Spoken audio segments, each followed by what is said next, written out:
ఇప్పుడు ఉప్పు ఉందమ్మా, మీరు మర్చిపోయి రెండోసారి సాంబార్లో వేశారు, ఒకసారి వేసున్నారు మర్చిపోయారు వేశారు, మీరు తింటారా? తినలేము. మీరే తినలేరు కదా. అలాగే మిల్లెట్స్ కూడాను ఒకంత భోజనం చేసిన తర్వాత తినలేరు మీరు. ఇన్ఫ్యాక్ట్ 1 కేజీలో 12 మంది భోజనం చేయగలరు. ఇన్ఫ్యాక్ట్ మోతాదుకి మించి తినేది వరి బియ్యము గోధుమలే.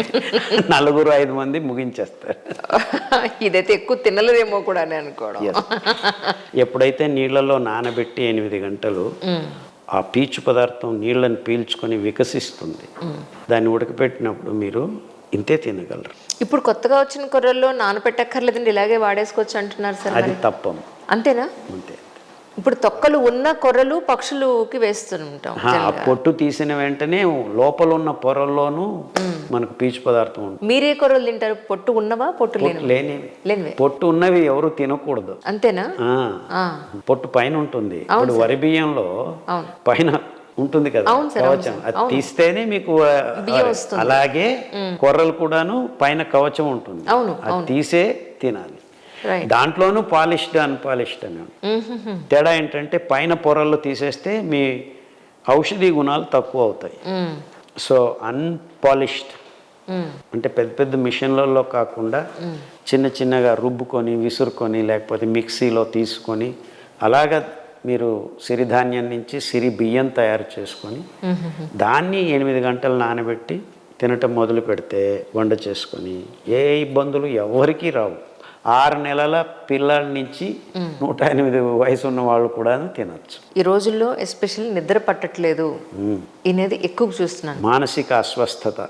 దానికి మీరు ఏమన్నా సింపుల్ ప్రోటోకాల్ ఉందా? అంతే, అందులోనే చూడమంటారా? మీరు చెప్పారు 140 రకాల రోగాలు, you name it, it is there. ఇంకా ఏం లక్ష్యం పెట్టుకున్నారు? ఎంతో మందికి ఆరోగ్యం గురించి, ఆహారం గురించి, నెక్స్ట్ జనరేషన్స్ గురించి మీకు మంచి ఆరోగ్యం. నా ముఖ్య ఉద్దేశ్యం మన పాడవుతున్న భూగోళపు పర్యావరణ పరిరక్షణ. ఎందుకంటే భూగోళం లేకుంటే ఏ జీవికి స్థానం లేదు. సో మనం తింటున్న పదార్థాల ఉత్పాదన కోసం పర్యావరణ ప్రకృతి వనరుల్ని మనం తీవ్రంగా నాశనం చేస్తున్నాం. ఆ తీవ్ర నాశనాన్ని ఆపు చేయాలంటే మిల్లెట్స్ మన మూల ఆహారం కావాలి. ఎందుకంటే మిల్లెట్స్ని 30 బిలియన్ పీపుల్కి కూడాను పెంచి ప్రకృతి వనరుల్ని తాకకుండా ఇంకా ప్రకృతి వనరుల్ని సమృద్ధం చేసే గుణం మిల్లెట్స్ మన ఆహారం అయితే జరుగుతుందన్నమాట. Millets do not need water, millets do not need fertilisers, millets do not need any pesticides. ఇంకా అద్భుతమైన విషయం ఏంటంటే millets can grow anywhere and everywhere. Correct. అంటే ఈ రవాణా చేయాల్సిన అవసరం లేదు. అంటే ఒక చోట పంజాబ్లో పెంచుతున్నారు, అంత దేశానికి అందించాలి. ఆ గోడౌన్లో అవసరం లేదు, ఆ కెమికల్స్ అవసరం లేదు, ట్రాన్స్పోర్టేషనే అవసరం లేదు. మహబూబ్ నగర్లో పెంచుకోవచ్చు, నాగార్జున డ్యామ్ సాగర్ కిందను పెంచుకోవచ్చు. అంటే బంజరు భూముల్లో పెంచుకోవచ్చు. అంటే మీరు డ్యాములు కట్టాల్సిన అవసరం లేదు. అడవుల్ని నాశనం చేయాల్సిన పని లేదు. మొత్తం జీవరాశిని సంరక్షించుకోవచ్చు. అంటే ఒకదానికొకటి అనుబంధం ఉంది. కాబట్టి ప్రకృతిని సంరక్షణ కావాలంటే మానవ జాతి మిల్లెట్స్ ని తినాలి. మిల్లెట్స్ లో కూడా మీరు కొన్ని కాంబినేషన్స్ చెప్తూ ఉంటారు సార్, ఈ రెండు కలిపి కూడా వాడుకోవచ్చు. రోగాలని ఉంటే, రోగం ఉంటే సామలు, అరికలు. మీకు గర్భకోశం క్యాన్సర్ ఉందనుకోండి, గర్భకోశం తయారైంది, దాని చుట్టూ ఉన్న కండరాలని క్లీన్ చేసేదానికి సామెలు కావాలి. ఆ రక్త ప్రసారం బాగా జరగాలంటే అరికెలు కావాలి. సో సామెలు 2 రోజులు, అరికెలు 2 రోజులు తినండి, మీకు తొందరగా బాగవుతుంది అని అలా చెప్తూ ఉంటాను. రాగులు కాకుండా రాగి పొడి కూడా దొరుకుతుంది మనకి.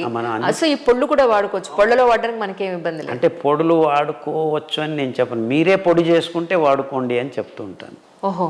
అంటే బయట పొడి చేస్తే వాడు ప్యాకెట్లో పెడుతున్నాడంటే ఏదో పెడుతున్నాడు, ఎందుకంటే నిలవ ఉండాలి కాబట్టి ఎదురు కలుపుతాడు, కెమికల్.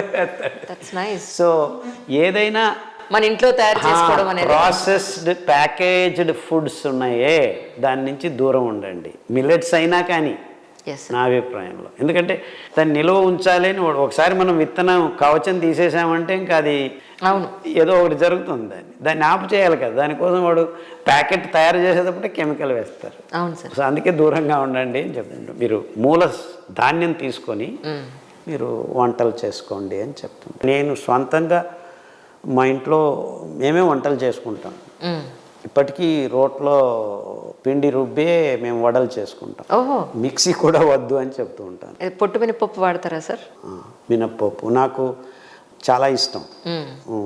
ఇడ్లీ దోశ అంతా నేనే చేస్తూ ఉంటాను. ఆవిడ చేస్తుంది, నేను లేనప్పుడు ఆవిడ చేస్తాను. అదే నేనుంటే నేనే చేస్తాను. కాన్స్టిపేషన్ అనేది ఇప్పుడు చాలా మలబద్ధకం అనేది చాలా హెవీగా 90% ఉంది. మీరు అలాంటి వాళ్ళకి ఏదైనా అంటే మీరు బుక్లో ఉందనకండి, చెప్పండి. చాలా సులభం అమ్మా. ఎస్పెషలీ అండుకొర్రలు, నోటి నుంచి గుదద్వారంకు ఉన్న ప్రతి ప్రాబ్లమ్ని సాల్వ్ చేయగలిగే పీచు పదార్థం అది అండుకొర్రల్లో. అండుకొర్రలు బ్రౌన్ టాప్ మిల్లెట్ అంటారు. దాన్ని 5 గ్రాములు రవ్వ తీసుకుని నానబెట్టి 7-8 గంటలు 20 నిమిషాలు ఉడకపెట్టి మట్టి కుండలో కట్టి పెట్టి 7-8 గంటల తర్వాత రోజు రాత్రి భోజనానికి ముందు తాగటం మొదలు పెడితే 3 వారాల్లో మీ కాన్స్టిపేషన్ బాగవుతుంది. అంటే ఇంతే ట్రిక్, ఇంకేమీ లేదు. వేరే ఏం చేస్తున్నా చేయకపోయినా వేరే విషయాలు. సింపుల్ ఇది. ఇంకా మీకు ఇంత పని కూడా చేయలేము అంటే తంగెడి ఆకు, తంగెడి పువ్వు, దాని కషాయం కూడాను 3 వారాలు కాకపోతే ఇంకొక 3-4 రోజుల్లో పనిచేస్తుంది. రక్తం వస్తుంది, పైల్స్ ఉన్నాయి కాన్స్టిపేషన్తో అంటే కానుగాకు ఓకే, పొంగేమియా పిన్నాట అంటారు, కానుగాకు అంటారు. అది 2 ఆకులు 3 నిమిషాలు మరుగుతున్న నీళ్ళల్లో ఉడకపెట్టి స్టవ్ ఆఫ్ చేసి 3 నిమిషాలు మూత పెట్టి వడపోసుకొని తాటి బెల్లం కావాలంటే వేసుకొని తాగండి. 3 రోజుల్లోనే మీకు ఆ రక్తం ఆగిపోతుంది. ఇలాగా చాలా విషయాలు పుస్తకంలో ప్రస్తావన చేశాము. It's very easy. ఇదే నాకు బాధ ఏంటంటే ఇంత సులభమైన మార్గం ఉన్న విధానాన్ని వదిలి మనం ఆసుపత్రుల చుట్టూ తిరిగి ఒక ప్రాబ్లంని 2 ప్రాబ్లంలు 3 ప్రాబ్లంలు చేసుకొని కష్టాలు పడుతున్నారే అని నా బాధ. నిజంగా తప్పకుండా ఇది ఫస్ట్ ఎపిసోడ్లో తీసుకుందాం. ఎందుకంటే మీరు నెక్స్ట్ అకేషన్ అయితే దానికి చాలా దూరం వెళ్ళాలి కాబట్టి మీ సమయం ఇంత సమయం ఇచ్చారు. Thank you so much sir, once again really thank you.